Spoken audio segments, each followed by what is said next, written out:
قیامت کا دن ہوگا جب مالک کائنات کے دربار میں کھڑے ہوں گے اور کہیں گے ربنا ربنا ربنا. اسے اندر باہر کا سب کچھ پتا ہوگا. وہ پوچھے گا سب سے پہلے شناختی علامت دکھا کیا لے کے آیا ہے.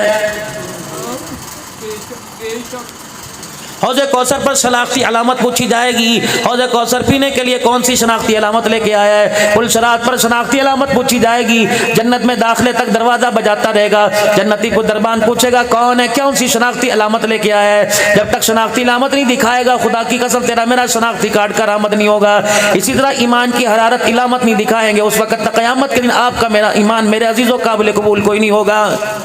اب کیا علامت؟ ذالک الکتاب لا ریب فیہ ھدی للمتقین. یہ کتاب اس میں شک کوئی نہیں, ہدایت بنا دی گئی کس کے لیے؟ پرہیزگاروں کے لیے. اب پرہیزگار کون ہیں؟ الذین یؤمنون بالغیب ویقیمون الصلاۃ ومما رزقناہم ینفقون. تین نشانیاں بتائی, شناختی علامت ہے. پہلی الذین یؤمنون بالغیب, اپنی زندگی کو ایسے گزار رہا ہے اسے بالکل یقین ہے کہ میرے ہر حال کو میرا اللہ دیکھ رہا ہے. کیچ ہو رہا ہے سب کچھ, سب کچھ. یؤمنون بالغیب, غیب کی باتوں کا یقین. موت آئے گی, فرشتوں کا سامنا کرنا پڑے گا. یہ کرامن کاتبین سے بھی واسطہ پڑے گا, منکر نکیر سے بھی واسطہ پڑے گا.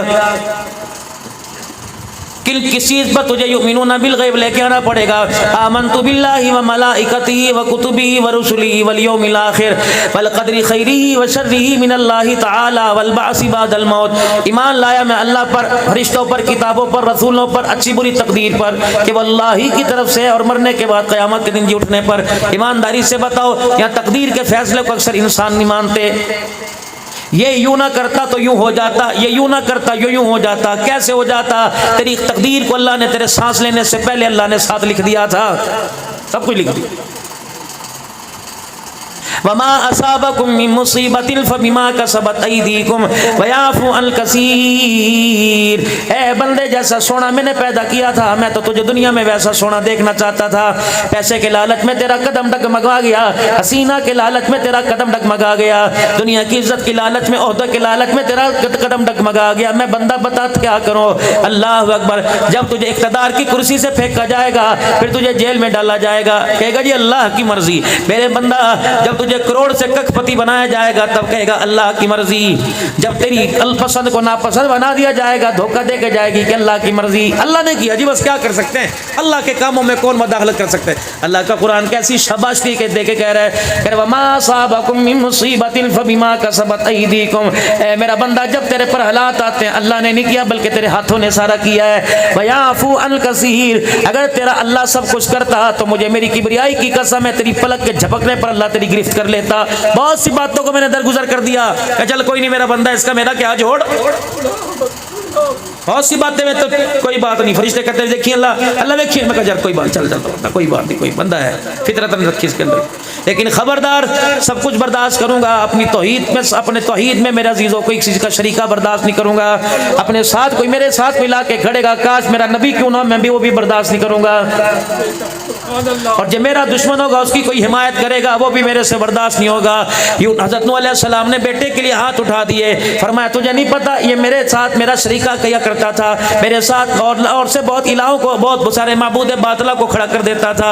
اور آپ کو تو اچھا بھلا پتہ ہے تیرے گھر کے اندر تیرا بیٹا میری بغاوت کرتا تھا, آج آپ کو کیا ہو گیا, آپ میری دشمن کی سفارش کرنے آ گئے. سمجھدار میرا نبی ذرا بات یاد رکھ لے, اگر دشمن کی سفارش کرے گا, دشمن کی حمایتی کرے گا تو پھر میں یار کی یاری کا بھی خیال نہیں کروں گا. آج تو میں نے آپ کو موقع دے دیا, آج تو معافی مل گئی, آج تو میں نے آپ کا برداشت کر لیا. آئندہ کبھی دشمن کا دامن پکڑ کے نہ لانا, کبھی دشمن کی طرفداری کر کے نہ آنا, کبھی دشمن کی سفارش کر کے نہ آنا. پھر میں بھی تیرا خدا ہوں, اگر مجھے غصہ آ گیا تو میں تیرا تاج نبوت اتارنے میں دیر نہیں کروں گا, عہدہ چھین لوں گا میں. پاک پیغمبر صلی اللہ تعالی علیہ وسلم سگے چاچے کے گھر جا رہے ہیں اور اتنا رو رہے ہیں جیسے سگا باپ دنیا سے جا رہا ہو. اور کیا کہہ رہے چچا جی کان میں کلمہ پڑھ لے, قیامت کے دن میں میدان محشر میں گواہی دوں گا. اللہ نے فرمایا او میرا بندہ, میرا حبیب محمد مصطفیٰ, کیا آپ کو وقت یاد نہیں جب آپ نے بیت اللہ کا لڑ پکڑ کر دو ہستیوں کو مانگا تھا, ایک عمر بن حسام کو مانگا, ایک عمر بن خطاب کو مانگا تھا. میں نے فرشتوں سے کہا دونوں کے دل لے کے آؤ, میرے نبی کی زبان پر دونوں کا نام آ گیا. میرا حبیبہ میں نے دلوں کو چیک کیا, ایک علم والا تھا, ایک غیر علم والا تھا. اگر اس کے پاس علم ہوتا تو تلوار لے کے تیرا سر قلم کرنے نہ آتا, تلوار لے کے تیری جان کا دشمن بننے نہ آتا. ایک علم والا تھا, ایک لا علم تھا. ایک وہ تھا جس نے پتھروں کو تیرے ہاتھ میں کلمہ پڑھتے دیکھا, ایک وہ تھا جس نے اپنے سامنے انگلی کے اشارے سے چاند کو دو ٹکڑے ہوتے دیکھا, ایک وہ تھا جس نے اللہ اکبر طرح طرح کے معجزات دیکھے. لیکن علم والا لا علم ہو گیا, اس نے ماننے سے انکار کر دیا. اور جس کے پاس کچھ نہیں تھا اس نے بہن کی زبان پر میں قرآن کی تلاوت کو دیکھا. پھر میرا بھی دریائے کرم جوش میں آیا, میں نے علم والے کو اٹھا کر جہنم میں ڈال دیا اور عمر کو اٹھا کے ہمیشہ کے لیے تیرے قدموں میں ڈال دیا. اتنی دیر لگی ہے میں تو بس. ساری مخلوق کے دل میری دو انگلیوں کے درمیان ہے. کون کہہ رہا اللہ ادھر پلٹ دوں کوئی پوچھ نہیں سکتا, ادھر پلٹ دوں کو مجھے کوئی پوچھ نہیں سکتا. بڑے بڑے ایمان والوں کو میں نے ٹھکرا دیا جب ان کے اندر میں عجب تکبر آ گیا. میں نے مرتے وقت انہیں کفن تو دیا لیکن ایمان کی دولت چھین لی. اس لیے فرمایا او لوگوں خاتمہ ایمان پر مانگو, مال تو مل جائے گا, کفن تو مل جائے گا, قرآن خوانی کے لیے بچے پڑھنے کے لیے آ جائیں گے, روٹی کھانے کے لیے لوگ آ جائیں گے. لیکن اے میرا بندہ اگر تو نے ایمان پر خاتمہ نہ مانگا اور اگر میں ناراض ہو گیا تو سب کچھ عطا کروں گا, قدر کروں گا, لیکن ایمان کی دولت تیرے سے چھین لوں گا. 100 روپے رکھنے کے لیے جیب ہے, شلوار کی جیب ہے, زپ لگا رکھی ہے, رس کے اندر بار بار یوں کر کے ہاتھ لگاتا ہے. اور میرا بندہ مسجد کے اندر بھی کہتا ہے جیب بندی حفاظت کرو. کتنی بے شرمی کی بات ہے کہ مسجد کا مولوی اعلان کر کے کہتا ہے اپنے جوتوں کی خود حفاظت کرنا. یا تو قرآن کی آیتیں لکھنی چاہیے تھی, مسجد کے وضو خانے پر وضو کی دعا لکھنی چاہیے تھی. یا تو لکھا ہوا اپنے سامان اپنے جوتوں کی حفاظت کرے. کوئی کسی بازار میں گیا ہوا ہے, کسی چکلے والی دکان پہ بازار میں گیا ہوا, کسی ناچ گانے سرور کی محفل میں گیا ہوا, یا جوتوں کی حفاظت لکھنا پڑے گا. خدا کے گھر میں, خدا کی قسم لوگ لوگوں کے گھروں میں سبزی تھیلی لے کے جاتے ہیں, خدا کے گھر کے اندر لوگ ایمان کی مضبوطی والی تھیلی لے کے آتے ہیں. ایک پاکستان سے جماعت کسی ملک کے اندر گئی اور وہاں جا کر انہوں نے اپنے بستروں کے ساتھ تھیلیوں میں ڈال کر اپنی جوتیوں کو رکھا. وہاں مسجد والے کہنے لگے میاں کیا کر رہے ہو, یہ جوتیاں مسجدوں میں کیوں لے آئے؟ کہنے لگے پاکستان میں تو ایسے ہی کرتے ہیں, اپنے ایمان سے زیادہ جوتے کی حفاظت کی جاتی ہے, جوتا آگے رکھ کے نماز پڑھتے ہیں. اللہ اکبر. کہ یہاں کیا لینے کے لیے آئے؟ لوگوں کو دین سکھانے کے لیے آئے. کہ معذرت کے ساتھ دین سیکھنے کی یہاں ضرورت نہیں, تمہارے پاکستان میں ضرورت ہے. جو اپنے جوتے کی حفاظت پر اپنا ایمان ضائع کر دے وہ ہمارے جیسوں کو کلمے والی محنت کیا کروائے گا؟ وہ ہمیں ایمان کی دولت کیا دے کے جائے گا جو اپنے جوتوں پر ایمان ضائع کر دے؟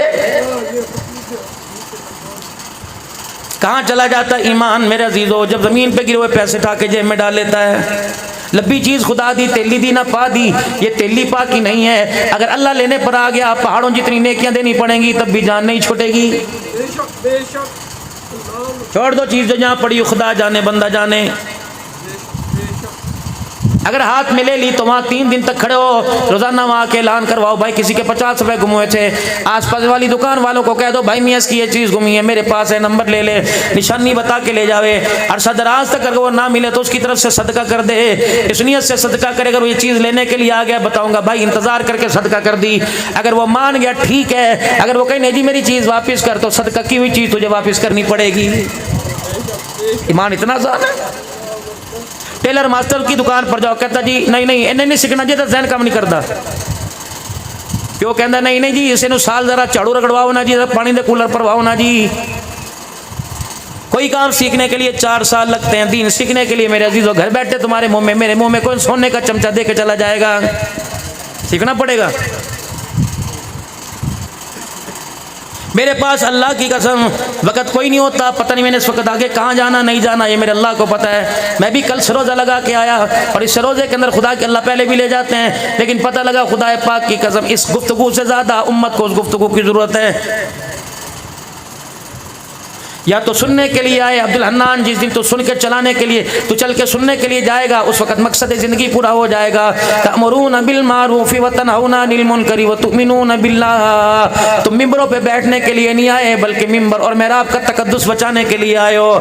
56 سال تک حسین میرے عزیزوں ممبر پر بیٹھا رہا، 55 سال تک حسین محراب کو سنبھالتا رہا، حضرت حسین محراب کو سنبھالتے رہے، ممبر کو سنبھالتے رہے۔ جب مسجد کی آبادی کا وقت آیا تو حسین 55 سال تک سجدوں سے ریاضتوں سے عبادتوں سے اللہ کے گھر کو آباد کرتا رہا۔ جب دین کو آباد کرنے کا وقت آیا تو حسین کربلا کے اندر پورے کنبے کو لے کے آ گیا اور بتلایا او لوگوں، جب تک خدا کے گھر کو آباد کرنے کا مطلب مقصد تھا اس وقت 55 سال میں لگا رہا، اب اس مقصد کو لے کے میں نے پوری دنیا کے انسانیت کو کلمے کی دولت سے آباد کرنا ہے۔ پھر میرے عزیزوں کربلا کے اندر یہ 2 شاہ سوار آئے، کربلا کے اندر گھر کے 72 افراد کے ساتھ 2 افراد آئے، ایک بہن تھی ایک بھائی تھا۔ اور میرے عزیزوں اللہ اکبر، میں بازار جاؤں گا اور میں جا کے کہوں گا امی جی میں بازار گیا تھا، امی کہے گی کیا تھا، کیا لے کے آیا، کوئی کیا کھو کے آیا، کوئی ناران کا خان جائے گا کیا لے کے آیا، کیا کھو کے آیا، وہاں کیا کیا دیکھا۔ اور میرے عزیزوں بہن بھائیوں نے آپس میں دونوں میں مشورہ کیا کہ جنگ کا آخری وقت چل رہا ہے، ادھر شمر اور ابن سعد کی فوجیں نے، ابن زیاد کی فوجوں نے تیر کمانوں کے اندر لے رکھا ہے، تلواریں نیاموں سے باہر ہے۔ بہن کہنے لگی بھیا خدا تجھے سلامت رکھے، بھائی کہنے لگا خدا تجھے سلامت رکھے،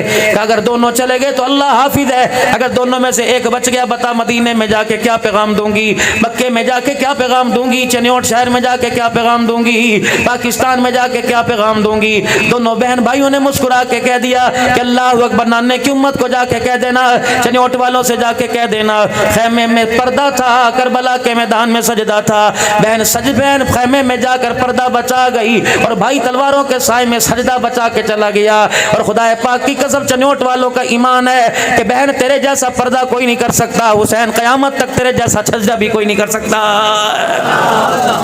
یہ پیغام ہے۔ کس بیوقوف نے تمہیں کہہ دیا کہ 2 شہزادوں کی جنگ تھی، کس نے تمہیں کہہ دیا نہیں جنگ نہیں تھی، اسلام اور کفر کی کچھ اور معاملہ تھا، پھٹے منہ اس کا جو یوں کہتا ہے۔ خدا پاک کی قسم نہ حسین پیسے کا لالچی تھا، حضرت حسین رضی اللہ تعالیٰ عنہ اگر میرے عزیزوں حسین نانے کے کان میں کہہ دیتا نانا مجھے بھی کرسی کا وارث بنا جا، حسین میرے عزیزوں کان میں کہہ دیتا کیا نانا مجھے محراب حکومتوں کا وارث بنا جا، تو نانا نگاہ اٹھاتا، اللہ نگاہ پر فیصلے کرتا، فرمایا او میرا حسین تو کرسی کا وارث بننے نہیں آیا بلکہ دنیا میں کامیاب ہو کر جنت کا شہزادہ وارث بننے کے لیے آیا ہے۔ تم تو جنت کا سردار ہو، جنہیں جنت کی سرداری مل جائے وہ دنیا کی دولت کو کیا کریں گے۔ میرے چاند میرے پیارو، اللہ تمہیں جس حال میں رکھے امیری کو امانت سمجھنا، غریبی کو غریبی امانت سمجھنا، خوشی کو امانت سمجھنا، اولاد کو امانت سمجھنا۔ اگر یہ امانت نہ ہوتی تو اللہ قرآن میں یہ نہ کہتا انا للہ و انا الیہ راجعون، مال اللہ کا اسی کی طرف لوٹا دیے گئے۔ اچھا تم یہاں سے جلسہ سننے کے لیے اپنے گھروں سے نکل کے آئے، آگے کہاں جانے کا ارادہ ہے؟ گھر لوٹنے کا؟ کر جاؤ گے نا۔ اللہ نے قرآن میں یوں نہیں کہا انا للہ و انا الیہ ذاہبون، کیا آئے ہو؟ آؤ گے؟ جا رہے ہو؟ انا للہ و انا الیہ راجعون، جب یہاں لوٹ کے جاؤ گے بیوی سے کوئی ٹھنڈا پانی پلا، بٹن کھولو گے، اپنی مرضی کے مطابق قمیض جہاں مرضی پھینک دو گے، بنیان بھی اتارو گے، شلوار تہمت میں تبدیل کر لو گے، پکھے کا رخ میرے آگے کر دے، جلدی سے روٹی لے کے آ، جتنی خواہشات ہیں تاکہ معلوم ہوا کہ میں لوٹ کے آیا، سفر پہ گیا ہوا تھا، مجھے نہانے کی ضرورت تھی، سفر پہ گیا تھا مجھے پانی پینے کی حاجت تھی، سفر پہ گیا تھا مجھے بھوک لگی تھی، میں روٹی کھانے کی حاجت تھی۔ جب انسان اپنے گھر لوٹ کے آتا ہے خدا کی قسم پیسی کا کھانا گھر کی آلو گاجر ترکاری کے سامنے ختم ہو جاتا ہے۔ میرے عزیزوں بکرے کی کڑھائیاں جگہ جگہ سے کھا لو لیکن گھر کی ماس مسر کی دال کے آگے سارے ذائقے ختم ہو جاتے ہیں۔ کہتا سکون آ گیا، ہوٹل کی کھا کھا کے پیٹ تھک گیا تھا، اب کلیجہ ٹھنڈا ہو گیا، لا لسی پلا دے، لا سو سوڑا پلا دے، پھر کہتا مجھے کوئی نہ اٹھانا، اماں کہتی کوئی نہیں ابا کو سونے دو، سارا دن سفر کر کے آیا ہے، خدا پاک کی قسم دنیا میں تنے بھیجا، اس سفر پہ ایسا لوٹ کے آ کہ اللہ قبر کو کہہ دے خبردار اسے تکلیف نہ دینا، ایسا اسے نیند دینا، ایسا اسے سکون دینا، اللہ اکبر، تاکہ خدا کہہ دے ابھی تھک کے آیا، حالات سے تھک کے آیا، پریشانیوں سے تھک کے آیا، تنگ دستیوں سے تھک کے آیا، غریبی سے تھک کے آیا، 4 بیٹیاں کواری بیٹھی تانے لے کے آ گیا، 4 بچوں کے منہ پہ جوتے کھا کے بڑا تھک کے آیا، راجعون، اب لوٹ کے آیا ہے، اب اسے تھکانا نہیں، اب اسے راضی کرنا ہے۔ میرا بندہ مجھے پتا تھا تیرے پر کیسے حالات آئے،